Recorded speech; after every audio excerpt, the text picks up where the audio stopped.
وآلہ وبارک وسلم۔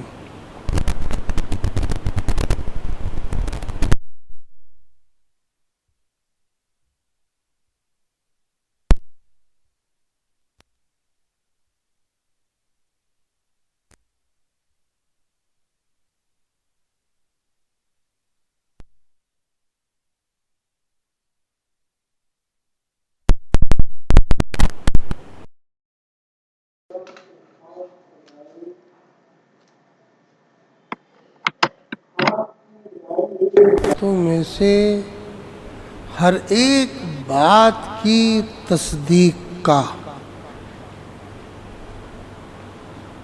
جو کچھ لائے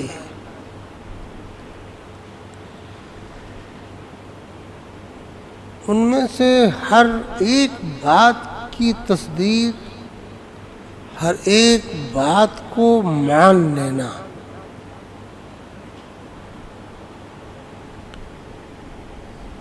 اور کفر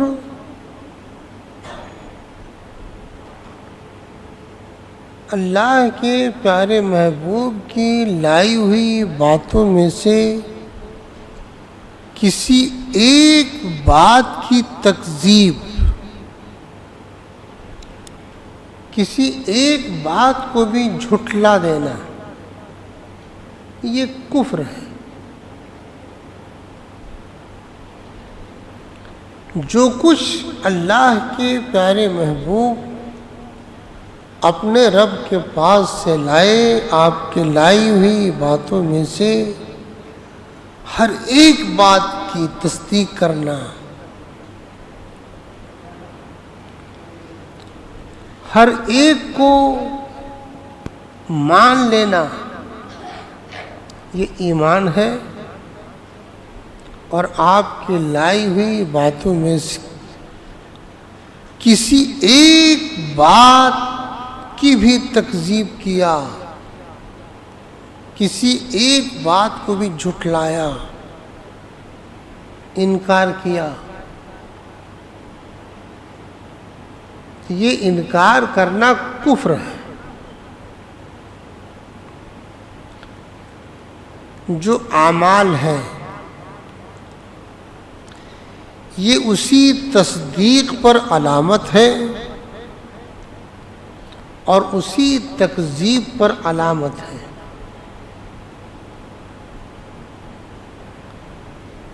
تصدیق تو قلب کی صفت ہے، تکذیب بھی قلب کی صفت ہے۔ تو اب اس پر علامت کیا ہے؟ یہی زبان سے اقرار کیا، وقت ضرورت بولا، اسی اعتبار سے عمل کیا، یہ اس تصدیق پر علامت ہے۔ تکذیب کی بھی علامتیں ہیں، ایسی بولی بولا جو اللہ کے پیارے محبوب صلی اللہ تعالی علیہ وسلم کی لائی ہوئی باتوں کا انکار ہو رہا ہے، تو انکار پر بولی علامت ہے، انکار پر عمل علامت ہے۔ جس طرح سے اقرار پر بولی علامت ہے، عمل علامت ہے، اسی طرح سے انکار پر بھی بولی علامت ہے، عمل علامت ہے۔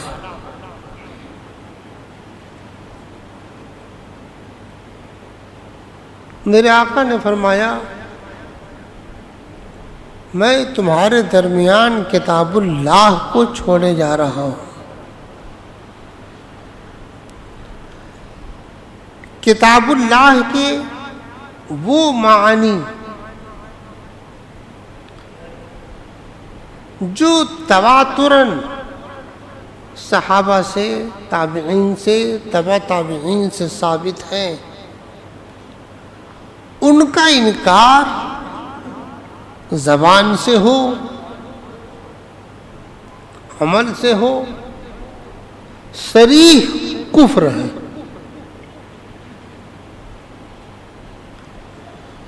انکار کرنے والا مسلمان نہیں ہے۔ اللہ جل شانہ فرماتا ہے لیس البر ان تولوا وجوہکم قبل المشرق والمغرب، یہ کوئی نیکی نہیں ہے کہ تم اپنا رخ پورب یا پچھم کو کرو،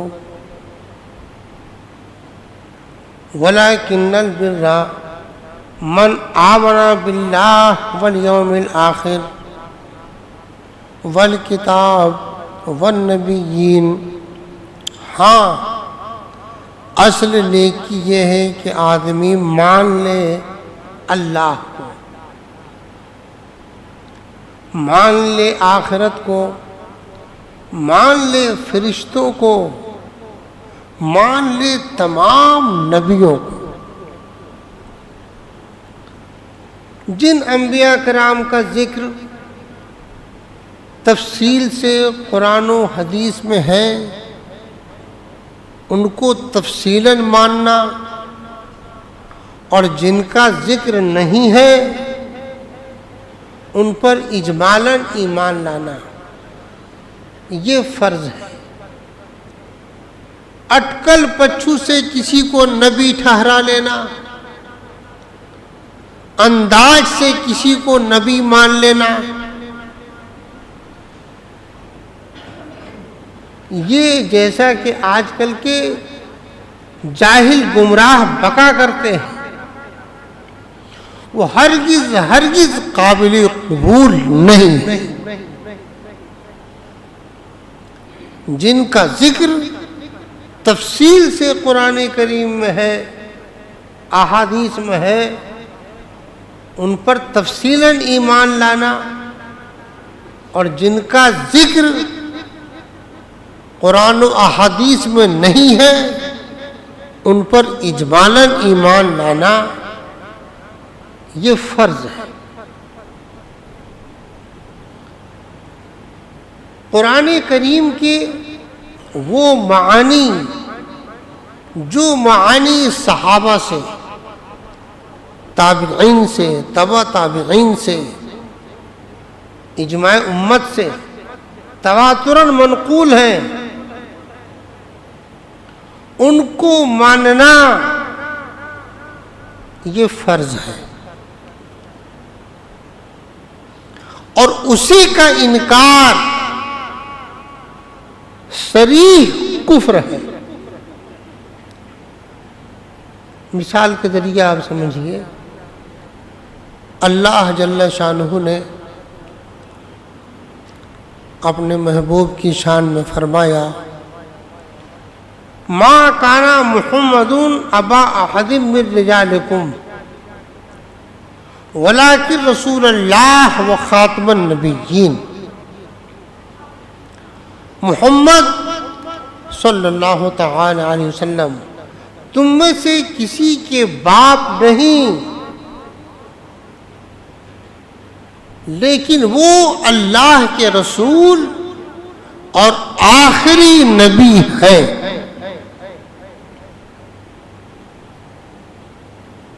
تو خاتم النبیین کا معنی ہوا آخری نبی، اور یہ معنی اللہ کے پیارے محبوب نے بتایا، یہ معنی صحابہ نے سمجھا، تابعین نے سمجھا، ائمہ دین نے سمجھا، اور امت کا اس پر اجماع چلا آیا کہ خاتم النبیین کا معنی ہے حضور آخری نبی ہیں۔ اب اگر کوئی اس آخری نبی کے معنی کو بدلے، آخری نبی کا معنی یہ بتائے کہ یہاں مراد اصلی نبی ہے، ذاتی نبی ہے، اور یہ معنی لے کر یہ بولے کہ آپ کے بعد بھی کوئی نبی ہو جائے، تو خاتمیت محمدیہ میں کوئی فرق نہیں آئے گا۔ یہ صراحتاً اس معنی کا جس معنی کو اللہ کے رسول نے بتایا، جس معنی کو صحابہ نے بتایا، تابعین نے بتایا، ساری امت نے یہی معنی سمجھا کہ خاتم النبیین کا معنی ہے کہ حضور آخری نبی ہیں۔ اب یہ جو بولی بول رہا ہے کہ بالفرض آپ کے زمانے میں بلکہ آپ کے زمانے کے بعد بھی کوئی نیا نبی ہو جائے تو خاتمیت محمدیہ میں کوئی فرق نہ آئے گا، یہ صراحتاً صاف تر کھلا ہوا اس آخری نبی معنی کا انکار ہے۔ تو ایسا شخص دائرے اسلام سے خارج ہو گیا۔ یہ کون بولا؟ دیوبندیوں کا ایک پیشوا ہے مولوی قاسم نانوتوی، اسی نے کتاب لکھی تحذیر الناس۔ اس پر ہم پھر کبھی تفصیل سے روشنی ڈالیں گے۔ یہاں ہم صرف اتنا بتا دیتے ہیں کہ ایمان نام ہے جو کچھ اللہ کے پیارے محبوب صلی اللہ تعالی علیہ وسلم نے اپنے رب کے پاس سے لا کر بیان کیا، آپ کی بتائی ہوئی باتوں میں سے ہر ایک بات کو مان لینا۔ تو خاتم النبیین کا معنی خود میرے آقا نے بیان فرمایا، ختمہ بالنبیون لا نبی بعدی، مجھ پر نبوت ختم ہو گئی، میرے بعد کوئی نبی نہیں ہو سکتا، کوئی نیا نبی مبعوث نہیں ہو سکتا۔ اس سے جاہل یہ شبہ نہ لائے کہ حضرت عیسیٰ علیہ السلام نبی ہیں، وہ تو آئیں گے۔ گفتگو نئے نبی پر ہے، کوئی نیا نبی مبعوث نہیں ہو سکتا، اور نیا نبی کو جو مبعوث مانے وہ اللہ کے پیارے محبوب کی لائی ہوئی باتوں کا انکار کر رہا ہے۔ تو ایسا انکار کرنے والا مسلمان نہیں ہوگا۔ یاد رکھو، ایمان اگر محفوظ رہا تو قبر میں بھی اور حشر میں بھی امن ہے۔ حضرت سفیان ثوری رضی اللہ تعالی عنہ جوانی میں بوڑھے ہو گئے، جوانی میں ان کی کمر جھک گئی۔ لوگوں نے عرض کیا، اے سفیان، کیا کسی بیماری سے آپ کی ایسی حالت ہو گئی؟ فرمایا نہیں، خوف الہی سے، اللہ کا ڈر اتنا غالب رہا۔ لوگوں نے عرض کیا، اے سفیان، آپ کیا گناہ زیادہ کرتے ہیں کہ خدا کا ایسا خوف طاری ہو رہا ہے؟ ایسا خوف طاری ہوا؟ فرمایا نہیں، میرے گناہ پہاڑ سے بھی زیادہ بھاری ہو جائیں تو میرا رب غفور الرحیم ہے، بخش دے گا۔ ڈرتا صرف اس لیے ہوں، معلوم نہیں دنیا سے ایمان پر جاؤں یا نہ جاؤں.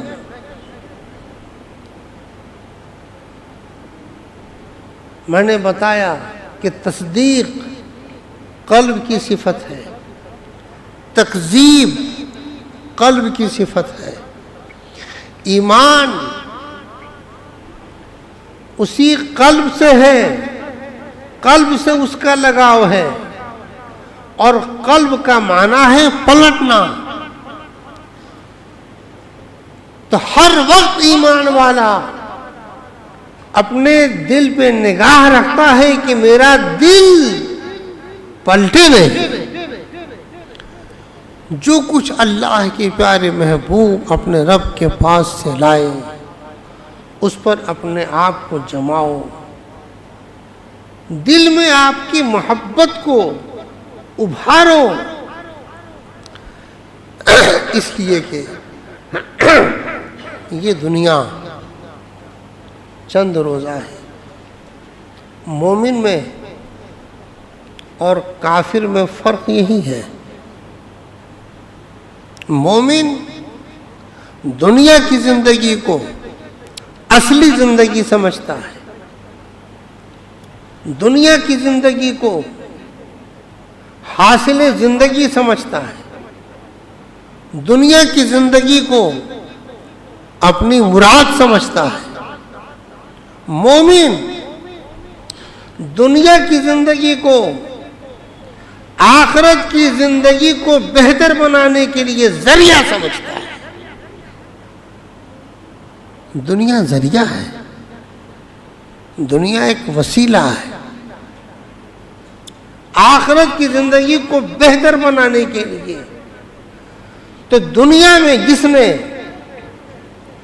اپنے ایمان کی حفاظت کی، دنیا میں جس نے اپنے آپ کو اللہ کے پیارے محبوب کا دیوانہ بنایا، اس کے لیے آخرت کی زندگی بہتر ہو گئی. والآخرۃ خیر وابقیٰ، آخرت کی زندگی بہتر ہے اور وہی زندگی پائیدار ہے. تمہارے اندر غرور نہ آئے. مشائخ فرماتے ہیں کسی کے پاس دنیا کی دولت ہو اس پر غرور نہ کرے، کسی کے پاس علم کی دولت ہو اس پر غرور نہ کرے، کسی کے پاس اللہ کی معرفت آ جائے، ولایت کے منصب پر فائز ہو جائے تو وہ بھی غرور نہ کرے، اس لیے کہ غرور ایمان کو ختم کر دیتا ہے. اسی پر مجھے ایک واقعہ یاد آیا. حضرت شیخ ابو عبداللہ اندلسی، یہ 200 ہجری کا واقعہ ہے. وہ زمانہ تھا حضرت شبلی رضی اللہ تعالیٰ عنہ کا. ابو عبداللہ اندلسی حافظ بھی تھے، محدث بھی تھے، اور اپنے زمانے کے مشہور ولی بھی تھے اور شیخ بھی تھے. ان کے بہت سے مرید تھے. ان کے بارے میں تو یہاں تک لکھا گیا کہ 200 خانقاہیں ان سے آباد تھی. شیخ ابو عبداللہ اندلسی حج کو چلے. جب وہ حج کو چلے تو ان کے ساتھ مریدوں کا ایک جتھا ہو گیا.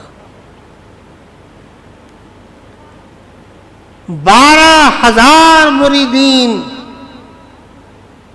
ان کے ساتھ حج پہ جانے کو تیار ہوئے.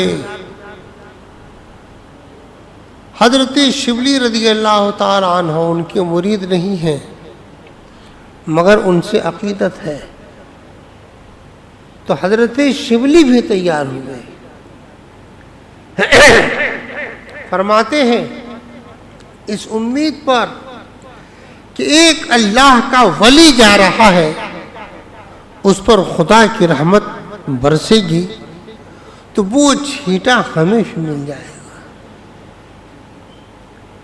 حضرت شبلی رضی اللہ تعالیٰ عنہ مشہور اولیاء کرام میں ہیں۔ سرکار غوث اعظم رضی اللہ تعالیٰ عنہ کے پیروں میں اونچی پشت کے پیر ہیں۔ حج کو چلے، کچھ دور جانے کے بعد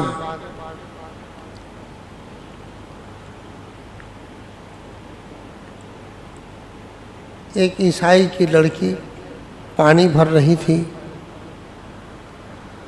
شیخ ابو عبداللہ اندلسی اسی کو دیکھتے رہے۔ نماز کا وقت آیا، ظہر کا وقت آیا، اذان ہوئی، جماعت تیار ہو گئی۔ مریدوں نے عرض کیا حضور اب جماعت تیار ہے۔ فرمایا تم لوگ پڑھ لو، میں بعد میں پڑھ لوں گا۔ عصر کا وقت آیا، پھر مغرب کا وقت آیا، عشاء کا وقت آیا۔ اسی کنویں کی طرف جہاں وہ لڑکی پانی بھر رہی تھی، اسی کنویں کی طرف دیکھ رہے ہیں۔ لڑکی تو پانی بھری چلی گئی، یہ اسی کنویں کی طرف دیکھ رہے ہیں۔ وہ اپنے وقت پر آتی، پانی بھرتی، چلی جاتی، یہ صرف اسی طرف دیکھ رہے تھے۔ ایک دن گزرا، 2 دن گزرا، 3 دن گزر گئے۔ مریدوں میں ایک بے چینی پیدا ہو گئی۔ کیا ہوا؟ حضرت شبلی رضی اللہ تعالیٰ عنہ فرماتے ہیں میں شیخ کے قریب آیا، میں نے پوچھا شیخ کیا حال ہے؟ 3 دن ہو گئے، نہ آپ کچھ کھاتے ہو، نہ پانی پیتے ہو، نہ اٹھتے ہو، نہ ٹہلتے ہو، صرف ایک جگہ پر آپ بیٹھے ہوئے ہو، کنویں کی طرف ٹکٹکی لگائے دیکھ رہے ہو، حال کیا ہے؟ شیخ ابو عبداللہ اندلسی کی آنکھوں میں آنسو آ گئے اور فرمایا میرے عزیزو مجھے چھوڑ دو، چلے جاؤ۔ غور کرو، 12,000 لوگ ہیں، 1-2 نہیں، 12,000 ساتھ میں۔ فرماتے ہیں مجھے چھوڑ دو، چلے جاؤ۔ حضرت شبلی فرماتے ہیں کہ میں نے اصرار کیا، کچھ تو آپ بتائیں گے، کیا حالت ہے؟ شیخ رو کے فرمانے لگے وہ جو لڑکی پانی بھر رہی تھی وہ میرے دل دماغ پر اس طرح سے چھا گئی کہ میں اب اس کے بغیر نہیں رہ سکتا، چل نہیں سکتا، اٹھ نہیں سکتا۔ حضرت شبلی فرماتے ہیں رضی اللہ تعالیٰ عنہ کہ مت پوچھو کیا حال ہوا، قافلہ ٹوٹ گیا، لوگ وہاں سے آئے، بعضے نے چیخیں ماری، بعضوں کا انتقال ہو گیا، صدمے میں مسلمان آ گئے۔ کچھ سال گزرا، 1 سال گزرا ہو یا 2 سال گزرا ہو، حضرت شبلی نے ان کے بعض مریدوں سے فرمایا چلو چل کے دیکھا جائے شیخ کا کیا حال ہے۔ جس گاؤں میں یہ واقعہ ہوا تھا، حضرت شبلی جب اس گاؤں میں پہنچے، لوگوں سے پوچھا مسلمانوں کے ایک شیخ یہاں پر آئے تھے، فلاں جگہ رکے تھے، کیا حال ہے؟ لوگوں نے بتایا اسی لڑکی سے اس کی منگنی ہو گئی ہے، اب تو وہ خنزیر چرا رہا ہے۔ ان لوگوں نے یہ شرط لگائی کہ جب تک خنزیر نہیں چراؤ گے تمہاری اس سے شادی نہیں ہو سکتی۔ حضرت شبلی فرماتے ہیں کہ دل پر ایک عجب طرح کی کیفیت آئی، پھر بھی میں نے ہمت کی، شیخ کے قریب آئے، دیکھا کہ ٹیک لگائے ہوئے اپنے لاٹھی پر خنزیر کو چرا رہے ہیں۔ میں نے پوچھا شیخ کیا حال ہے؟ آنکھ سے ان کے آنسو آئے، کیا اسلام سے پھر گئے ہو؟ شیخ نے حدیث شریف پڑھی، من بدل دینہ فاقتلوہ، جو مذہب اسلام کو چھوڑ دے اسے قتل کر دو۔ حضرت شبلی فرماتے ہیں میں سمجھ گیا کہ شیخ معاذ اللہ اسلام سے پھر چکے ہیں۔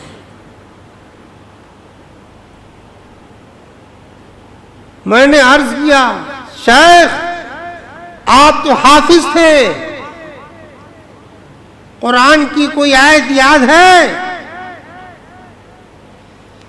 شیخ نے یہ آیت کریمہ پڑھی، وَمَن يُهِنِ اللَّهُ فَمَا لَهُ مِن مُكْرِمٍ، اس کے علاوہ مجھے کچھ یاد نہیں، جس کا ترجمہ ہے اللہ جس کو رسوا کرے اسے کوئی عزت نہیں دے سکتا۔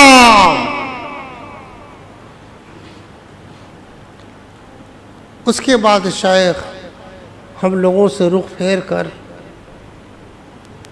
گر گئے سجدے میں۔ جو جملہ شیخ نے کہا تھا وہ حضرت شبلی فرماتے ہیں، رو کے عرض کرتے ہیں مالک و مولا میں تجھ سے بدگمان نہیں تھا، اور یہ تیرے محبوب کا ارشاد ہے کہ جو مجھ سے جیسا گمان رکھتا ہے میں اس کے گمان کے قریب رکھتا ہوں۔ ہم لوگ اس حال میں شیخ کو چھوڑ کر وہاں سے چلے آئے۔ دریائے دجلہ کے کنارے جب میں آیا تو دیکھتا کیا ہوں کہ شیخ ہم سے پہلے پہنچ گئے ہیں، دریائے دجلہ میں نہا رہے ہیں۔ نہانے کے بعد زور زور سے پڑھتے ہیں اشہد ان لا الہ الا اللہ واشہد ان محمدً عبدہ ورسولہ، بار بار اس کلمے کو دہرا رہے ہیں۔ ہماری خوشی کی انتہا نہ رہی، ہم لوگ جلدی سے قریب آئے۔ شیخ دریا دجلہ کو پار کر چکے تھے۔ قریب آ کر کے میں نے عرض کیا شیخ کیا حال ہے؟ فرمایا میرے عزیزو کسی چیز پہ غرور مت کرنا۔ جب میرے ساتھ مریدوں کا ایک جمگھٹا تھا، 12,000 لوگ میرے ساتھ تھے، تو میں نے ایک آتش پرست کو دیکھا آگ کو پوجتے ہوئے۔